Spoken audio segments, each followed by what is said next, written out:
Untuk selanjutnya Bapak dan Ibu akan kami lanjutkan sesi pemaparan kepada Ibu Jumiati selaku Direktur Pembangunan dan Pengembangan Sistem Informasi ASN dari Badan Kepegawaian Negara. Apakah sudah bergabung?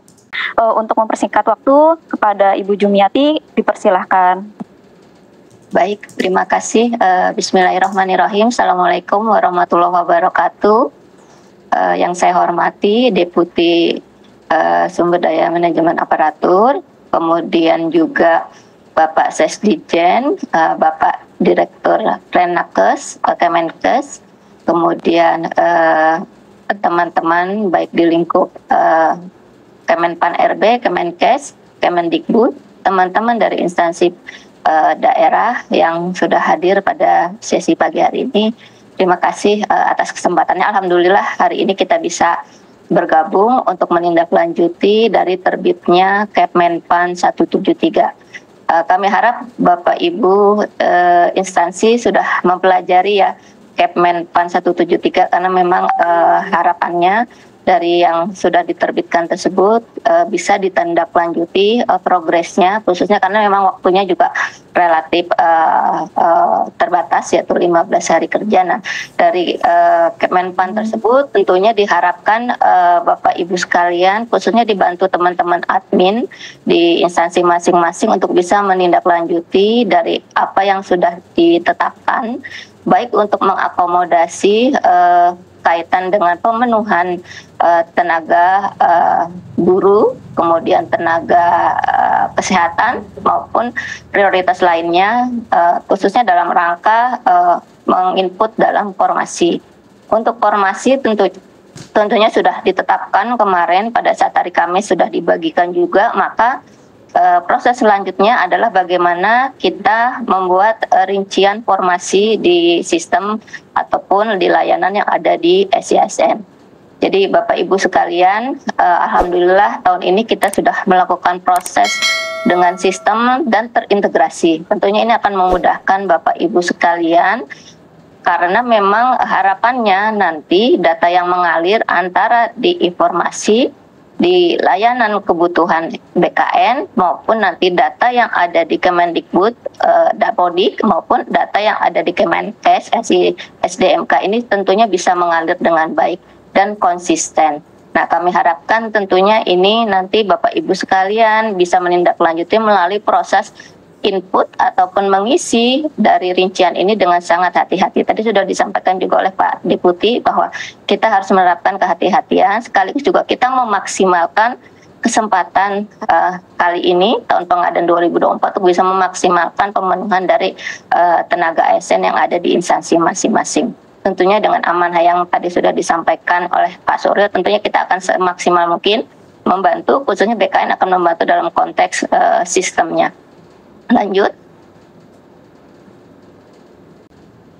Jadi Bapak Ibu sekalian, ini nanti yang akan Bapak Ibu temukan atau tindak lanjuti dari sistem perencanaan kebutuhan yang ada di BKN. Jadi nanti kan tadi sudah disampaikan ya, sudah disampaikan bahwa nanti yang dibutuhkan adalah deskripsi jabatan, kemudian kebutuhan dan juga kualifikasi pendidikan. 3 hal ini tentunya sudah Bapak Ibu siapkan datanya, informasinya, sehingga tentunya ini nanti akan memudahkan Bapak Ibu dalam proses pengisian rincian formasi. Untuk kemudian dari hal tersebut tentunya data awalnya itu dari formasi jabatan yang kemarin sudah disampaikan oleh Kemenpan RB pada hari Kamis. Jadi sistem ini tentunya baik yang di informasi Kemenpan maupun perencanaan kebutuhan di BKN itu sudah terintegrasi Bapak Ibu. Jadi datanya ini akan mengalir satu dengan yang lainnya, sehingga tentunya ini akan membantu Bapak Ibu sekalian untuk proses tentunya validitasnya. Nah, dari konteks yang berjalan, dari formasi yang sudah ada di informasi ini, kemudian kita buat rinciannya di perencanaan kebutuhan. Nah, apabila nanti mekanismenya ada perubahan di peta jabatan, maka untuk fitur perincian formasi ini nanti akan tertutup dulu, akan kembali ke proses awal, yaitu adanya input untuk peta jabatan dan sebagainya. Nah, ini tentunya dilakukan buka tutup sistem ini dalam rangka agar datanya konsisten Bapak Ibu. Jadi ketika rincian digunakan atau dibuka, maka fitur ini otomatis bisa dimanfaatkan di mana fitur yang di peta jabatan itu tertutup. Tapi sebaliknya, jika nanti ada perubahan terkait peta jabatan, maka rincian informasi ini yang ditutup. Dengan demikian tentunya data mengalir dengan baik dan konsisten. Nah, prosesnya tentunya akan mengakomodasi apa saja yang Bapak Ibu sampaikan, tentunya dengan merujuk Kemenpan 173. Nah, Bapak Ibu perlu memperhatikan sekali lampiran-lampiran yang ada di Kemenpan 173 ini. Tadi sudah disampaikan juga oleh Pak Suryo, oleh Pak Sesdijen, apa-apa saja sebetulnya menjadi hal yang perlu diperhatikan dalam rangka kita memaksimalkan pengadaan ASN tahun 2024 ini. Tentunya dengan memperhatikan juga prinsip kehati-hatian tersebut. Nah, proses yang sudah dilakukan, di-input ke dalam fitur-fitur yang ada di layanan perencanaan kebutuhan ASN, kemudian ini tentunya dirinci sedemikian rupa, alokasinya juga sudah diperjelas dari masing-masing jabatan tersebut, untuk kemudian setelah operator instansi melakukan rincian tersebut, maka PPK akan menyampaikan usulan rincian tersebut melalui sistem kepada Kemenpan. Nah, supaya ini menjadi sesuatu yang valid dan memang menjadi bagian dari unsur akuntabilitas, maka meskipun dalam sistem, maka mekanismenya harus ada tanda tangan atau digital signature dari PPK kaitan dengan usulan rincian kebutuhan tersebut. Nah, tentunya ini akan sangat bermanfaat ketika nanti sistem ini untuk kemudian diintegrasikan lagi dengan sistem ESCSN untuk kemudian dilakukan proses pengadaannya. Lanjut. Nah, Bapak Ibu sekalian, jadi di sistem ini kami melakukan validasi otomatis pada sistem. Kenapa? Untuk lebih memudahkan Bapak Ibu sekalian dalam rangka melakukan proses input kaitan atau juga pilihan kaitan juga dengan beberapa kriteria yang harus dipenuhi. Nah, yang pertama adalah kaitan batas maksimal rincian formasi. Bapak Ibu nanti input data kaitan jumlah formasi itu ada di posisi yang warna biru atau abu-abu, itu berdasarkan informasi ataupun formasi yang sudah ditetapkan oleh Kemenpan. Nah, Bapak Ibu menginput di bagian hijau atau kuning ini untuk kemudian nanti dilakukan countdown. Jadi countdown ini akan muncul jika memang ada kesesuaian antara formasi yang sudah ditetapkan oleh Kemenpan dengan rincian kebutuhan yang sudah dibuat Bapak Ibu sekalian, nanti akan berakhir di angka 0. Nah, angka 0 ini menunjukkan berarti sudah ada kesesuaian. Nah, jika tidak ada kesesuaian, apakah itu misalnya kurang dari yang ditetapkan oleh Kemenpan, maka Bapak Ibu harus memberikan alasan kenapa formasi yang sudah ditetapkan tersebut tidak bisa dipenuhi secara maksimal. Nah, ini yang kami butuhkan informasinya, karena memang ini menjadi dasar kami nanti dalam kebijakan selanjutnya. Nah, Bapak Ibu juga tidak akan bisa menginput lebih dari formasi yang sudah ditetapkan. Nah, itu akhirnya tentunya juga menjadi bagian yang bagi kami sendiri akan memudahkan juga di dalam sistem untuk mengendalikannya. Kemudian yang berikutnya adalah jenis pengadaan. Apakah CPNS, ataukah P3K, ataukah keduanya. Maka Bapak Ibu perlu sekali meneliti atau mencermati lampiran Kemenpan 173. Nah, kemudian itu menjadi dasar Bapak Ibu sekalian nanti ketika melakukan proses pemilihan pada fitur jenis pengadaan ini. Tadi sudah disampaikan juga oleh Pak Deputi bahwa memang sudah ditetapkan beberapa jenis pengadaan. Jadi untuk beberapa instansi bisa saja berbeda dengan instansi lainnya. Jadi perlu benar-benar diperhatikan berkaitan dengan lampiran tersebut. Kemudian validitas total kebutuhan. Jadi tadi sudah kami sampaikan bahwa kalau sudah sesuai antara formasi yang sudah ditetapkan Kemenpan dengan yang Bapak input, tentunya ini akan sesuai juga apa yang di sistem. Nah, tentunya apabila tidak sesuai, tentu sistem akan menolak. Nah, ini yang menurut kami nanti juga menjadi perlu diperhatikan oleh Bapak Ibu sekalian. Disampaikan juga tadi salah satunya kaitan dengan pemenuhan terkait AFIP ataupun juga SDM yang mengawaki AFIP. Jadi Bapak Ibu sekalian, ini diharapkan Bapak Ibu bisa menginput minimal 1, ya. Diharapkan kalau memang itu lebih dari 1 kebutuhannya silahkan. Tetapi kalau tidak ada, ini tentunya tidak mungkin bisa disubmit Bapak Ibu. Jadi memang ini yang perlu kita pastikan bahwa minimal ada satu formasi yang diajukan untuk bisa dipenuhi, karena ini menjadi bagian dari strategi nasional pemberantasan korupsi yang memang sudah ditetapkan oleh KPK dan kita juga harus bisa memenuhinya. Lanjut. Bapak Ibu sekalian, jadi sistem yang saat ini yang tadi sudah disampaikan berbeda dengan tahun sebelumnya, karena memang tahun ini data yang kita kelola sangat besar, datanya juga berbasis kepada data non-ASN yang ada di BKN. Di sisi lain juga tentunya perlu adanya sinkronisasi dengan data di instansi pembina, yaitu di Kemendikbud maupun di Kemenkes.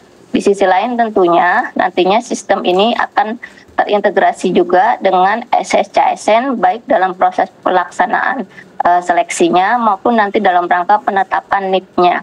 Jadi kami harapkan nanti tadi sudah disampaikan sekali lagi kehati-hatian untuk bisa nanti hal ini datanya juga tentunya sudah sesuai sejak mulai awal dari perencanaan hingga nanti pada saat penetapan NIP-nya.